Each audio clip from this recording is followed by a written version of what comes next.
नमस्कार, आप देख रहे हैं प्राइम न्यूज। मैं हूं आपके साथ ट्विंकल दुबे। चलिए बुलेटिन की शुरुआत करते हैं। दान पर दाग। आस्था वो विश्वास है जो करोड़ों श्रद्धालुओं को भगवान के चरणों में खींच लाता है। अपनी गाड़ी कमाई में जो 2 रुपए निकालकर जब भक्त दान पेटी में डालता है तो उसका भाव सिर्फ श्रद्धा का होता है। लेकिन क्या देश के सबसे बड़े और पवित्र मंदिरों में चढ़ावे की ये रकम सुरक्षित है? सबसे बड़ा सवाल। अयोध्या के राम मंदिर में चढ़ावे में धांधली का मामला अभी पूरी तरह से शांत भी नहीं हुआ था कि बद्रीनाथ धाम में चढ़ावे पर भी सवाल उठने लगे और उसकी आंच अभी तक ठंडी नहीं हो पाई थी कि अब मुंबई के सुप्रसिद्ध सिद्धि विनायक मंदिर में एक बहुत बड़ी गड़बड़ी की खबर सामने आ रही है। मनसे प्रमुख राज ठाकरे ने आरोप लगाया है कि सिद्धि विनायक मंदिर में हर साल करीब 18 करोड़ रुपए के दान का गबन किया जा रहा है। उन्होंने दावा किया है कि दान पेटी से पैसे चुराने वाले कर्मचारियों के पकड़े जाने के बाद भी मंदिर की साप्ताहिक आय 50 लाख से बढ़कर सीधे 1.5 करोड़ रुपए हो गई है। यानी भगवान के घर में ही भक्त की आस्था पर डाका डाला जा रहा है। चाहे अयोध्या का राम मंदिर हो, बद्रीनाथ धाम हो या फिर सिद्धि विनायक, क्या आस्था का केंद्र अब गबन और भ्रष्टाचार की भेंट चढ़ चुका है? आज हम इसी पर बातचीत करेंगे और जो बड़े सवाल उठ रहे हैं उस पर जवाब लेने की कोशिश करेंगे। जिस तरीके से अयोध्या राम मंदिर चढ़ावा चोरी का मामला सामने आया, उसके बाद बद्रीनाथ धाम में चढ़ावा गबन का मामला सामने आया और अब महाराष्ट्र के सिद्धि विनायक मंदिर में भी बताया जा रहा है कि करीब 18 करोड़ का जो चंदा है वो गबन किया गया है, जिसको लेकर अब महाराष्ट्र की जो सियासत है वो काफी बढ़ती नजर आ रही है। चलिए अब आपको ग्राफिक्स के जरिए समझाते हैं कि आखिर क्या है पूरा मामला। राम मंदिर के बाद सिद्धि विनायक में विवाद। अयोध्या राम मंदिर में कथित चंदा गबन के आरोपियों की जांच लगातार जारी है। अब मुंबई के सिद्धि विनायक मंदिर को लेकर भी नया विवाद शुरू हो गया है। एक नया विवाद खड़ा हुआ है, ऐसा अनुमान लगाया जा रहा है, ऐसे आरोप लगाए जा रहे हैं। राज ठाकरे ने लगाया है 18 करोड़ रुपए के कथित गबन का आरोप। देखिए, 18 करोड़ रुपए के कथित गबन का आरोप लगाया गया है राज ठाकरे की तरफ से। दान व्यवस्था पर पारदर्शिता को लेकर बड़े सवाल खड़े किए गए हैं। लगातार अब सिद्धि विनायक मंदिर में चढ़ावा चोरी का मामला यहां उठता नजर आ रहा है, तो दान व्यवस्था पर पारदर्शिता को लेकर अब यहां सवाल खड़े होते नजर आ रहे हैं। जिस तरीके से अयोध्या राम मंदिर में कथित चंदा गबन का जो मामला था वो अब तूल पकड़ रहा था उस समय, और लोगों ने उस पर बातचीत की। वहां पर लोगों ने जब एक दूसरे से सवाल किए, सरकार से सवाल पूछे, तो सरकार की तरफ से भी कई प्रतिक्रियाएं सामने आई थी और अभी भी इस पूरे मामले की जांच चल रही है। राम मंदिर के साथ साथ बद्रीनाथ धाम में भी चढ़ावे को लेकर उठ रहे सवालों के बीच अब मुंबई के सिद्धि विनायक मंदिर को लेकर एक बड़ा विवाद और राजनीतिक विवाद यहां खड़ा होता नजर आ रहा है। मनसे प्रमुख राज ठाकरे ने 18 करोड़ रुपए के गबन का आरोप लगाया है, जिसके बाद अब जो आंच है वो मंदिर व्यवस्था पर उठने लगी है, दान व्यवस्था पर उठने लगी है और सवाल खड़ा हो रहा है पारदर्शिता को लेकर। जो भक्त पहुंचते हैं मंदिर में अपनी तरफ से आस्था के लिए, वो जब चंदा चढ़ाते हैं, चढ़ावा चढ़ाते हैं और उसी में गबन हो जाए तो आस्था पर बड़ा प्रहार यहां होता है। चलिए आगे बढ़ते हैं। अब आपको बताते हैं कि राज ठाकरे ने क्या कुछ दावा किया है, उनका क्या कुछ कहना है। तो देखिए, राज ठाकरे का दावा है कि हर साल करीब 18 करोड़ की दान राशि के कथित गबन का आरोप है। यह बड़ा आरोप लगाया गया है उनकी तरफ से। दान पेटियों से चोरी का मामला सामने आने का दावा किया जा रहा है। जिस तरीके से सिद्धि विनायक मंदिर अब विवादों के घेरे में, और उसी के साथ अब राज ठाकरे का जो बड़ा दावा है, चोरी पकड़े जाने के बाद भी साप्ताहिक लगातार बढ़ोतरी हो रही है। ये सबसे बड़ा सवाल यहां खड़ा हो रहा है। मंदिर प्रशासन की कार्य प्रणाली पर भी बड़े सवाल यहां खड़े होते नजर आ रहे हैं और सरकार को भी इस पूरे मामले पर अब घेरा जा रहा है, घेरने की कोशिश की जा रही है। वहीं राज ठाकरे ने सीधे तौर पर दावा किया है कि सिद्धि विनायक मंदिर की दान पेटियों से कर्मचारियों द्वारा चोरी की गई है। उनका कहना है कि इस चोरी का खुलासा होने के पहले मंदिर में साप्ताहिक दान 50 लाख रुपए से भी कम आ रहा था। लेकिन जैसे ही आरोपी पकड़े गए, ये आंकड़ा बढ़कर 1.5 करोड़ रुपए प्रति सप्ताह हो गया। सीधा गणित है, हर साल लगभग 18 करोड़ रुपए का गबन। ये बहुत बड़ा आंकड़ा है, ये बहुत बड़ा आंकड़ा है जो राज ठाकरे द्वारा निकाला गया है, जो उनके द्वारा इस पर अब सवाल खड़े किए जा रहे हैं। लगातार महाराष्ट्र सरकार भी अब सवालों के घेरे में है। जहां पहले उत्तर प्रदेश की सरकार सवालों के घेरे में आई, उसके बाद उत्तराखंड की सरकार सवालों के घेरे में आई, अब महाराष्ट्र सरकार सवालों के घेरे में आ रही है। चलिए अब बढ़ते हैं, बताते हैं आपको कि आखिर ये विवाद उठा क्यों है। तो देखिए, कथित चोरी के बाद दान संग्रह में बढ़ोतरी का दावा किया जा रहा है। किस तरीके से ये मामला उठा है? जमा राशि कम क्यों हुई, पहला सवाल। सबसे बड़ा सवाल यहां पर यह खड़ा हुआ है कि पहले जमा राशि कम क्यों थी, जो कि अब बढ़ती जा रही है। क्या दान का पूरा हिसाब दर्ज नहीं हो रहा है? सबसे बड़ा सवाल यह भी है कि जो हिसाब किया जा रहा है, क्या उसको दर्ज नहीं किया जा रहा है, क्या उसकी गणना नहीं की जा रही है, क्या निगरानी व्यवस्था पर्याप्त थी? यहां पर भी सुरक्षा पर सवाल उठ रहे हैं, व्यवस्था को लेकर सवाल उठ रहे हैं। यहां पर भी सीसीटीवी फुटेज पर भी सवाल उठ रहे हैं कि क्या व्यवस्था सुचारू रूप से नहीं थी जब ये पूरा मामला सामने आया है, जब ये गबन का पूरा मामला सामने आया है। निगरानी व्यवस्था में क्या कुछ कमी रह गई थी प्रशासन की तरफ से, मंदिर परिसर की तरफ से?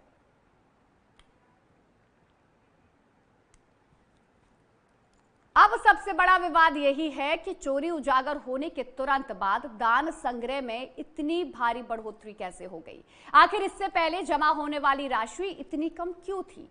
क्या मंदिर में आ रहे एक एक रुपए का हिसाब सही तरीके से दर्ज नहीं हो रहा था, या फिर वहां की निगरानी व्यवस्था पूरी तरह से ठप हो रखी थी?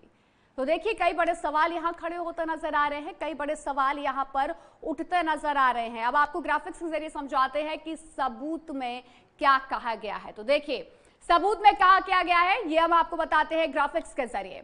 तो राज ठाकरे ने ट्रस्टियों को पत्र लिखा, जिसमें उन्होंने जिक्र किया, जिसमें उन्होंने दावा किया कि पत्र में वरिष्ठ अधिकारियों की जांच की मांग की गई है। जो मंदिर परिसर में लोग मौजूद हैं, उनके हिसाब किताब की बात कही गई है। पत्र में वरिष्ठ अधिकारियों की जांच की मांग की गई है, ये उन्होंने पत्र में कहा है, दावा किया गया है। वहीं आधिकारिक पुष्टि अभी तक नहीं हो पाई है इन आरोपों की।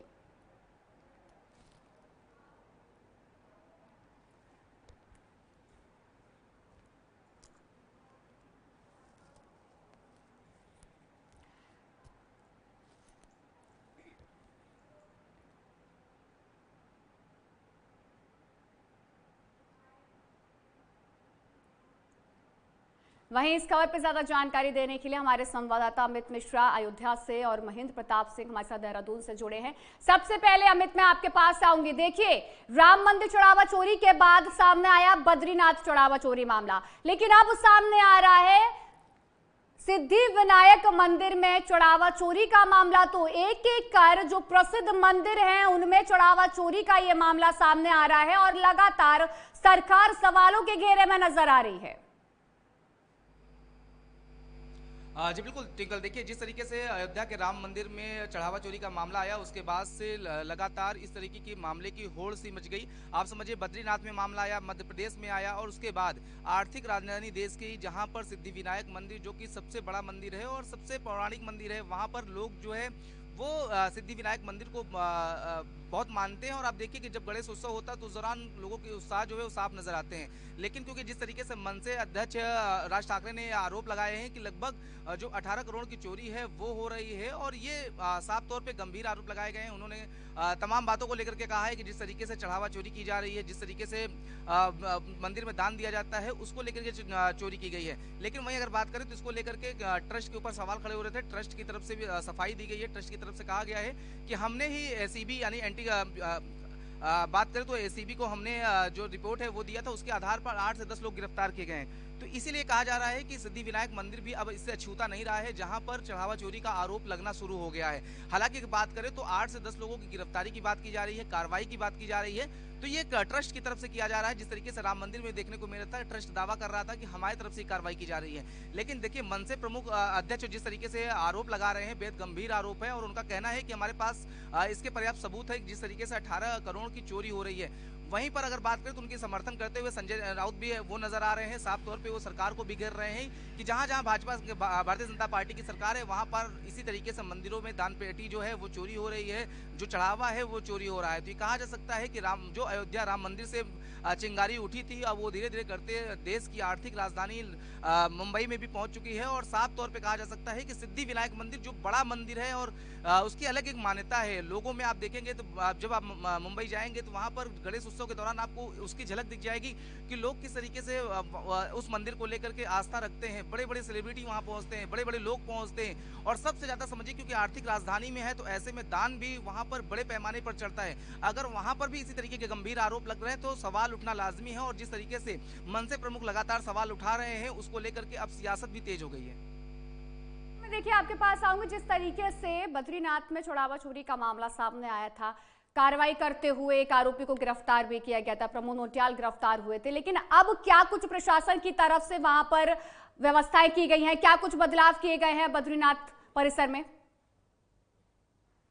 देखिए ट्विंकल, जब से ये मामला आया है सबसे बड़ी बात यह है कि इसमें 3 अब तक गिरफ्तारियां हुई हैं। कम से कम 1 दर्जन कर्मचारी रडार पे हैं, उनसे उनसे पूछताछ की जा रही है। अभी लेटेस्ट जो गिरफ्तारी हुई है वो एक साधु है राघव दास नाम का, तो उसकी गिरफ्तारी हुई है। वो श्रावस्ती का रहने वाला था, उसको संदिग्ध पाए जाने पे सीसीटीवी कैमरे में उसको पूछताछ के लिए बुलाया गया था, लेकिन वो घबरा करके भाग गया था और फरार चल रहा था। एसआईटी और लोकल पुलिस ने घेरेबंदी करके उसकी गिरफ्तारी की। उसके आश्रम से, ब्रह्मर्षि आश्रम में रहता था वो, वहां से भगवान नारायण की मुकुट बरामद किया गया है।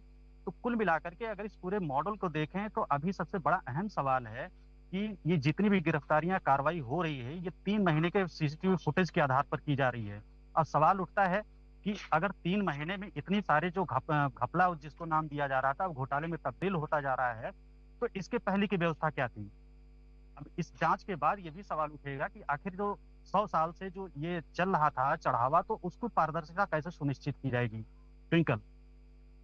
अमित, देखिए मैं आपके पास आऊंगी, जिस तरीके से राम मंदिर में चढ़ावा चोरी का मामला सामने आया, लगातार जांच प्रक्रिया भी चल रही है, नई एसआईटी का गठन किया गया है जो अब अपने पहलुओं पर जांच को आगे बढ़ाएगी। जो पुरानी एसआईटी थी उसने भी अपनी पूरी जो रिपोर्ट है वो नई एसआईटी को सौंप दी, तो अब किस आधार पर नई एसआईटी जांच प्रक्रिया को आगे बढ़ाएगी? क्या वो जीरो से स्टार्ट करेगी पूरी जांच प्रक्रिया को, या जो पुरानी एसआईटी द्वारा तथ्यों पर जांच को आगे बढ़ाया गया है उसी आधार पर आगे बढ़ेगी? देखिए, पुरानी एसआईटी और नई एसआईटी में 2 अंतर है। पुरानी एसआईटी जो है वो प्रशासनिक अधिकारी उसमें शामिल थे, तो ऐसे में वो उस स्तर की जांच कर रहे थे, लेकिन क्योंकि जो नई एसआईटी है वो सुप्रीम कोर्ट के निर्देश पर है। पुरानी एसआईटी सीधे तौर पर सरकार को रिपोर्ट कर रही थी, लेकिन जो नई एसआईटी है वो सीधे तौर पर सुप्रीम कोर्ट को रिपोर्ट करेगी और आपराधिक चीजों को लेकर के ये एसआईटी जांच कर रही है। हालांकि देखिए, क्योंकि जो पुरानी एसआईटी थी उसने जीरो से शुरुआत की थी, लेकिन नई एसआईटी के पास तमाम तथ्य हैं, उन तथ्यों को और आगे बढ़ाना है। उन तथ्यों को लेकर के सबूत, देखिए कोर्ट में कोई भी चीज पेश की जाती है तो उस दौरान जो आरोप लगाए जाते हैं उसके सापेक्ष जो है वो तमाम दस्तावेज दिए जाते हैं कि जो आरोप लग रहे हैं उसके सापेक्ष कितने मजबूत दस्तावेज है। क्योंकि देखिए, आरोप लगा देना और कोर्ट में दलील देना दोनों में अंतर है। ऐसे में ये जो नई एसआईटी है वो आपराधिक एंगल पर जांच कर रही है, और आपराधिक एंगल देखिए मनी ट्रेल खंगाला जा रहा है, उसके अलावा पैसे के लेन देन खंगाले जा रहे हैं। प्लस क्योंकि देखिए, जब शुरुआत आरोप लगे थे तो केवल चढ़ावा चोरी का आरोप लगा था, लेकिन उसके बाद जैसे जैसे ये जांच बढ़ता गया वो जमीन के खरीद फरोख्त से लेकर के तमाम पैसों के लेन देन और ट्रस्ट की जो लेन देन है, ट्रस्ट की जो व्यवसायिक गतिविधि है, तमाम उन चीजों को लेकर के भी सवाल खड़े होने लगे। इसीलिए अब आपराधिक जो एसआईटी है वो गठित की गई है। इसमें आईपीएस लेवल के अधिकारियों रखा गया है और वरिष्ठ अधिकारी रखे हैं जो आईजी और डीआईजी और एसएसपी लेवल के अधिकारी हैं। अब ये पूरी तरीके से उस मामले को लेकर जांच कर रहे हैं और उसी को कड़ी को और आगे जोड़ रहे हैं कि आखिर में इसमें कौन कौन संलिप्त है। ये माना जा रहा है कि तमाम अन्य पदाधिकारियों से भी पूछताछ की जा सकती है, क्योंकि इससे पहले 8 लोग जो है वो गिरफ्तार हुए हैं, उनकी तमाम संपत्ति खंगाली जा रही है। इससे पहले भी पुलिस विवेचना कर रही है, पुलिस की एक तरफ विवेचना चल रही थी, लेकिन अब ये एसआईटी अलग तरीके से अपनी जांच करेगी और आपराधिक एंगल के तहत, क्योंकि देखिए आपराधिक मामला है, जिस तरीके से मुकदमा दर्ज हुआ उसके बाद से पुलिस जांच कर रही, तफ्तीश कर रही है, तो ये माना जा रहा है कि अब आपराधिक एंगल में पूरी तरीके से एसआईटी नई जांच कर रही है और उसी कड़ी को आगे जोड़ने का प्रयास कर रही है और कड़ी से कड़ी जोड़ करके नए क्लू पर पहुंचेगी। क्योंकि ज्यादा समय जो है वो सुप्रीम कोर्ट की तरफ से नहीं दिया गया, 1 हफ्ते का समय दिया गया था और 1 हफ्ते के में प्रोग्रेस रिपोर्ट मांगा गया था कि आखिर में आपको गठन करने के बाद से आपकी क्या प्रोग्रेस रिपोर्ट है, इस मामले को लेकर के क्या नए क्लू निकल रहे हैं, किस तरीके से ये जो मामला मामला है वो कितना आगे और बढ़ सकता है, कौन कौन लोगों की संलिप्तता हो सकती है, किन लोग संलिप्त है, क्या अधिकारी भी संलिप्त है, क्या ट्रस्ट से जुड़े लोग भी संलिप्त है। क्योंकि लगातार एसआईटी को लेकर के ये आरोप लग रहे थे। जब एसआईटी का गठन हुआ था तो कहा जा रहा था कि सरकार की एसआईटी है और किसी तरीके से निष्पक्ष नहीं हो सकती है, लेकिन क्योंकि ये सुप्रीम कोर्ट की एसआईटी है, सुप्रीम कोर्ट पूरे निर्देश दे रहा है, तो इसलिए इस एसआईटी पर सवाल भी नहीं खड़े हो रहे हैं। और ये एसआईटी क्योंकि देखिए पुलिस अधिकारी इसमें शामिल है, तो आपराधिक एंगल में जांच करने का उनको कई वर्षों का अनुभव रहा है और इसी कार्य को वो करते हैं। तो बेसिक तौर पर ये कहा जा सकता है कि वो इस मामले को लेकर के जब जांच दायरा बढ़ाएंगे तो कई परतें और खुलेगी और साफ तौर पर पुरानी रिपोर्ट को लेकर के ये नई रिपोर्ट को और उसकी लकीर जो है उसको और आगे बढ़ाते हुए नजर आएंगे। अमित, चंपत राय का भी एक पत्र सामने आया था जिसमें उन्होंने दावा किया है कि मैं खुलकर बातचीत करूंगा, मैं अपना पक्ष रखूंगा क्योंकि बेबुनियाद के आरोप लगाए जा रहे हैं। क्योंकि चंपत राय भी लगातार इस पूरे मामले में कड़ी निगरानी में हैं और एसआईटी लगातार उनसे भी जांच पड़ताल करती नजर आ रही है। क्या नई एसआईटी जो गठित की गई है उसकी रडार पर भी चंपत राय हैं? देखिए एसआईटी की रडार में सब कुछ है। जब तक एसआईटी की फाइनल रिपोर्ट नहीं आ जाती तो हर एक व्यक्ति जो ट्रस्ट से जुड़ा है वो रडार पर है, वो शक के घेरे में है। क्योंकि राम मंदिर में चढ़ावा चोरी का मामला हुआ है और जिस तरीके से राम मंदिर में चढ़ावा चोरी के बाद से लोगों की आस्था के साथ खिलवाड़ की बात आई है, तो हर कोई रडार पर है, चाहे वो चंपत राय हो, कोषाध्यक्ष हो, ट्रस्ट से जुड़े जितने भी पदाधिकारी हैं, कर्मचारी हैं, सब कोई रडार पर है। जब किसी चीज की पुलिस जांच करती है या एसआईटी जांच करती है तो हर एक व्यक्ति को वो शक के दायरे में रखती है और उसी के आधार पर जांच किया जाता है। तो ये नहीं कहा जा सकता है कि चंपत राय जो है वो इस दायरे से बाहर है। लेकिन चंपत राय का इससे पहले कई बार बयान आ चुका है। इससे पहले चंपत राय ने कहा कि मैं यहाँ से कलंक लेकर के वापस नहीं जाऊंगा, मैं इस कलंक को धो करके वापस जाऊंगा, अभी मैं मौन धारण किया हूँ। उससे पहले वो प्रायश्चित यज्ञ कर रहे थे। तो चंपत राय कई तरीके के बयान दे रहे हैं। देखिए क्योंकि बड़े पद पर थे, महासचिव थे, ऐसे में अगर आपके नेतृत्व में कोई जिम्मेदारी होती है, देखिए एक सिंपल सी बात समझिए कि अगर जिले में कप्तान है, कप्तान के नीचे तमाम जो अधिकारी हैं, कोई गड़बड़ी होगी, कोई बड़ा मामला होगा तो उसमें कप्तान की जवाबदेही होगी क्योंकि आप बड़े शीर्ष पद पर बैठे हुए हैं। इसी तरीके से चंपत राय महासचिव के पद पर बैठे हुए थे, अगर आपके नीचे गड़बड़ी हो रही थी उसके जवाबदेह आप हैं। लोग ये सवाल खड़े कर रहे हैं। लेकिन सीधे तौर पर अभी एसआईटी जो पुरानी एसआईटी थी उसकी जांच में कहीं पर सीधे तौर पर चंपत राय फंसते हुए नजर नहीं आ रहे थे। एक तरह से कहा जा सकता था कि क्लीन चिट दिया जा रहा है, ये आरोप विपक्ष भी लगा रहा था। लेकिन क्योंकि ट्रस्ट के ट्रस्टी सदस्य रहे हैं अनिल मिश्रा, उन पर बेहद गंभीर आरोप चंपत राय के हैं कि सारे जो हस्ताक्षर है, साइनिंग अथॉरिटी है, वो अनिल मिश्रा के पास थी। तो ये कहा जा सकता है कि नई एसआईटी यही जांच कर रही है कि आखिर में इसमें कौन कौन शामिल है, कितनी हद तक शामिल है और इसके तार कहां कहां तक जुड़े हुए हैं, चाहे वो आरोपियों के परिवार से लेकर के रिश्तेदार हों, उसके अलावा ट्रस्ट से जुड़े पदाधिकारी हों या ट्रस्ट के बड़े सदस्य हों, चाहे वो कोषाध्यक्ष हों, महासचिव हों, सब लोगों पर ये जो शक का सुई है वो है और इसी को लेकर के एसआईटी अपनी जांच आगे बढ़ा रही है। देखिए हमारे साथ मुंबई से हमारे संवाददाता कैलाश भी जुड़ चुके हैं। कैलाश, देखिए जिस तरीके से सिद्धिविनायक मंदिर में भी चढ़ावा चोरी का ये मामला सामने आया है, राज ठाकरे ने ये बड़ा आरोप लगाया है 18 करोड़ रुपए के गबन का, क्या पूरी जानकारी? देखिए जिस प्रकार से राम मंदिर का जो दान का मामला सामने आया, इसी प्रकार मुंबई के सिद्धिविनायक मंदिर का भी मामला सामने आया और ये जो मांग है, ये यूपी के जैसे आदित्य ठाकरे की हम लोग बात करें, उद्धव ठाकरे की बात करें, ये लगातार एक महीने से आरोप लगा रहे हैं। सिद्धिविनायक मंदिर में भी ऐसा ही एक वाकया सामने आया है। ये बार बार जो है मीडिया के सामने भी ठाकरे बंधु ने जो कहने के बावजूद भी सरकार ने ऐसा कोई कदम नहीं उठाया कि ऐसी कोई जांच कमेटी नहीं दिखाई कि वाकई में इसमें चोरी भी हुई या नहीं हुई, ये कम से कम इसकी जांच करनी चाहिए। उसके तुरंत बाद जो है राज ठाकरे का रिएक्शन आता है कि यहाँ पर करीबन जो है करोड़ों का घोटाला हुआ, इसमें भी जो राज्य सरकार है वो गंभीर नहीं दिखाई दे रही। तो लगातार ये जो मुद्दा है वो कहीं ना कहीं पर जो है राज्य सरकार को घेरता नजर आ रहा है। एक सिद्धिविनायक मंदिर है, पूरे महाराष्ट्र में जो गणपति का मंदिर है तो आस्था का प्रतीक है, हिंदुओं की आस्था का प्रतीक है और हजारों लोगों की भीड़ वहाँ लगातार जो है 24 घंटे देखने के लिए मिलते हैं। इस प्रकार से जो दर्शनार्थी ऑल ओवर इंडिया से, मुंबई से नहीं, महाराष्ट्र से नहीं, सारे इंडिया से लोग जब मुंबई घूमने आते हैं तो सिद्धिविनायक मंदिर जरूर जाते हैं। तो आज जो आरोप लग रहे हैं तो उसका आरोप का जो जवाब है वो राज्य सरकार की तरफ से अभी तक नहीं आया कि इसमें कोई जांच कमेटी भी बैठाई जाएंगी या वाकई ये घोटाला हुआ है, चंदा चोरी हुआ है या नहीं हुआ। ऐसा स्पष्टीकरण की मीडिया जो है वो प्रतीक्षा कर ली कि राज्य सरकार की तरफ से कब इस प्रकार का उनको न्योता दिया जाता है, प्रेस कॉन्फ्रेंस कराई जाती है, प्रेस को इस मामले में सूचना दी जाती है।